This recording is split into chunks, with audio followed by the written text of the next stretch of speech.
Oh, what's going on, Los Angeles? What's going on?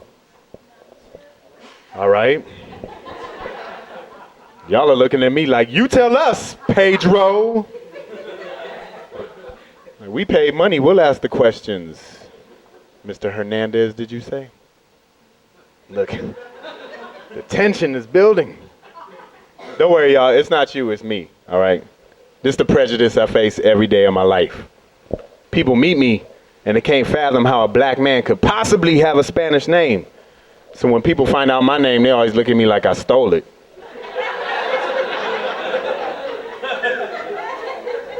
Ask me stupid questions. Is that your real name? No, you got me. This is not my real name. I just took Spanish class real serious. ¿Cómo está usted?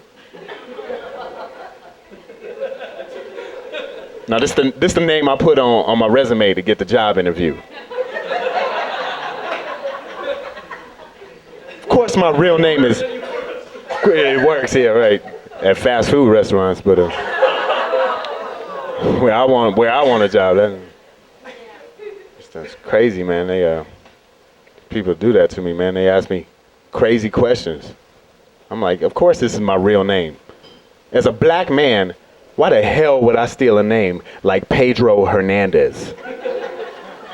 The hell is that gonna do for my life? Nothing.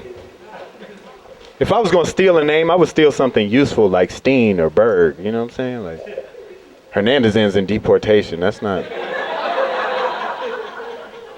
fun. It's crazy, man. People always ask me that one question. What are you? I think it's obvious, but if you need me to explain, fine, I will. You see, on my mother's side of the family, my great-grandfather was from Trinidad and Tobago. It's a Caribbean island where they speak English with an accent like so. So that's why I have a Spanish name, but I don't speak Spanish. Now, why do I look the way I do? Well, that's even simpler. My father was black, so I don't know him.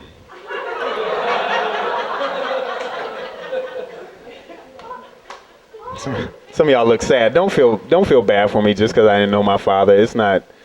Honestly, it hasn't affected me at all. Actually, my therapist said it's not even my fault, so as long as I take my medication, I'm cool. I face a lot of prejudice in my life. People like to judge me, man. I just hate when people judge me for the wrong reasons. You know what I'm saying? For stupid reasons. That joke's over. Why y'all still laughing? I hate when people judge me for the wrong reason. Like, I twisted my ankle one time, and I was walking around with a severe limp for like a month, right? I didn't realize that twisting my ankle would bring out the prejudice in so many people, but it did. Like, people would see me limping around, and everybody would ask the same question. They'd all make the same assumption. Hey, man, what happened to your leg? Playing ball? Like I had on a uniform or something. I'm like, I am 5'9", 160 pounds. What ball do you think I play? Bocce? Foos? No, you idiot. I didn't twist my ankle playing ball. I just tripped chasing this white girl I was trying to rape, and she got away, and it's frustrating, you know. Some of you guys look a little apprehensive after that joke. I'm just joking, all right? Y'all lighten up. I'm just joking. I never let them get away.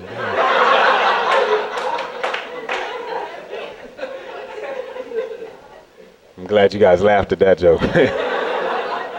Now, because not everybody's a big fan of rape like you guys. I did that joke at a show one time, and this black girl got pissed off. But she got offended. Came right up to me after the show and was like, oh, so you like white girls? I think you missed the point of that joke, sweetheart. I had to tell her, I was like, look, white girl, black girl, it doesn't matter. I can't afford either one, so.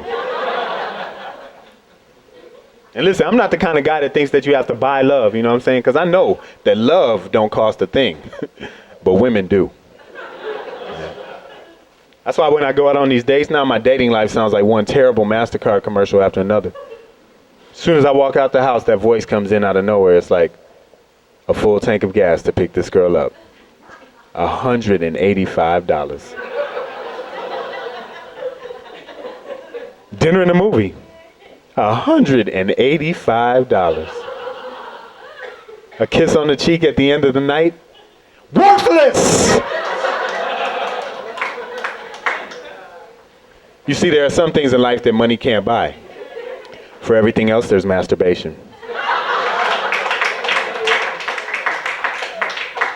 Which I don't mind, I just shouldn't have to pay for it, you know what I'm saying? It should be free to be with me. I get in trouble for my opinions a lot. I'm a highly opinionated individual. Let me ask you guys this, does this make me a jerk? The other day, a friend of mine asked me, they were like, hey Pedro, if you were in love with a woman and y'all were together for a while and she gained a little weight and got fat, would you still love her? But to me, that's a stupid question, you know what I mean? Because it's like, it completely misses the point, you know what I'm saying? Because if I'm in love with a woman and we're together for a while and she gains a little weight and gets fat, she doesn't love me. What? You know I don't like fat. Why would you get fat? Like, I know you don't like small penis. That's why I don't have. I'm saying I'm doing my part. She should do hers.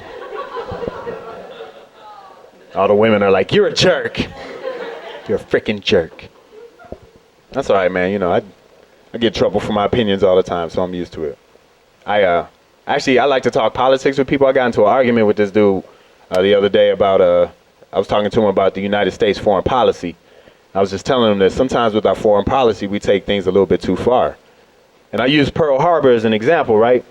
I said, now look, the Japanese came and they bombed a military installation in Hawaii. Then we turned around and dropped 2 nuclear bombs on 2 civilian cities. I was like, now call it what you want to. That's kind of messed up. That's going a little far, you know, taking a little overboard. But the dude I was arguing with, he was like one of those dudes, you know what I mean? He was like, retaliating with a disproportionate amount of force is the American way. If you don't believe in that, then you're not a freaking American. And you know what? He was right. Retaliating with a disproportionate amount of force is the American way. I couldn't argue with him. There was nothing I could say to that. So I shot him. I think he saw my point. You know what I'm saying? It's just the way that goes, man. It's funny living in LA, man. It's frustrating because I'm broke, you know what I'm saying? And you live around all these celebrities, man, and they have so much, and yet they always waste it away, you know what I mean?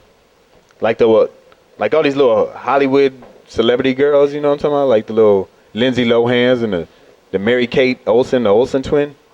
You remember her? She checked herself into rehab for anorexia. Now that actually hurts my feelings, you know what I'm saying? Because Mary-Kate Olsen is a billionaire and she refuses to eat. Okay, some of y'all don't feel me on that. You're just kind of looking at me, see. Everybody in this room has to get up every morning and go to a job that they can't stand. Why? So you can eat, you little bitch, you little. It's so you can eat, you know what I'm saying? She has all the money in the world and won't buy a sandwich. That's messed up. There's a lot of hungry people in this world. And then they try and get you to support her in the magazines, you know, at the checkout line in the grocery store. You see on the magazine, they'll be like, Mary Kate, 98 pounds and gaining. Man, don't support her. Execute her. Now, it should be illegal to be that rich and not eat. You know what I'm saying? Support her? No. Stand her up in the middle of the street and let a food truck run over her. Execute her, man. A billionaire that refuses to eat? That's like if Hugh Hefner was gay. You know what I'm saying? Like, what a waste of titties, right, fellas? Wouldn't that piss you off? If you found out that Hugh Hefner ran around the Playboy Mansion all day long, like, okay, girls, let's go to the grotto and play Don't Touch the Penis. Like, that's not a real game. Yeah, man, you know, you got to watch these celebrities, man, because, you know, you be out in L.A., man, they get away with stuff, man. Like, any Usher fans in here? Usher? You guys like Usher? Well, a couple of, yeah, she said, yeah. That's cool, man. This joke hopefully will go over well. Usher, I don't know if you know, he had a song last summer with him and Ludacris and Lil Jon. It's called Lovers and Friends. Remember? Tell me again. Well, in his song, see, Usher is dangerous. Like, he's so talented now. He sings so well that he can actually threaten women in his songs, and nobody says anything about it. Like in that song, right, his verse, he had the first verse, and at the end of his verse, he's explaining how he's met this girl at the club, and now he's trying to, he's convinced her to get in his car and go back to his house with him, right? So in the song, he goes, she said, oh, whoa, I'm ready to ride, yeah. Cause once you get inside, you can't change your mind. Don't mean to sound impatient, but you gotta promise, baby. Tell me how. I was like, wow, that is the most beautiful date rape song I have ever heard. It was touching, man. I was like, wow. You gotta watch them, ladies, man. They slick out there. Or like the one celebrity that trips me out is Alicia Keys. Y'all like Alicia Keys? Yeah, man, I love Alicia Keys. Until she talks.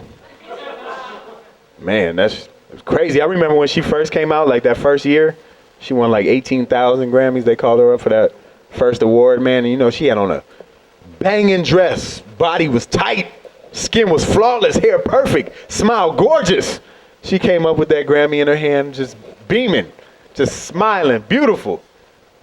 She was like, yo, thanks for these Grammys, dog, for real, son. Yo, I've been singing for years, man. Yo, shout out to my man Mook and them. I'm like, whoa. Did she swallow DMX backstage? What is that? You got some Ja Rule-itis there, girl. You might want to before you. I don't know, man. Don't listen to me, though. I'm crazy, man. My whole moral, you know, I'm going to leave you with this lesson in life, man. The moral of my story is, like, let's not judge each other anymore, all right? It's 2006. Let's look past the skin and the clothes and all that, and you know, let's not judge each other anymore, man. I had a recent experience that taught me not to judge people anymore. I recently went over to Afghanistan to entertain the troops, and leaving out of Los Angeles, we flew commercially on a German airline, right?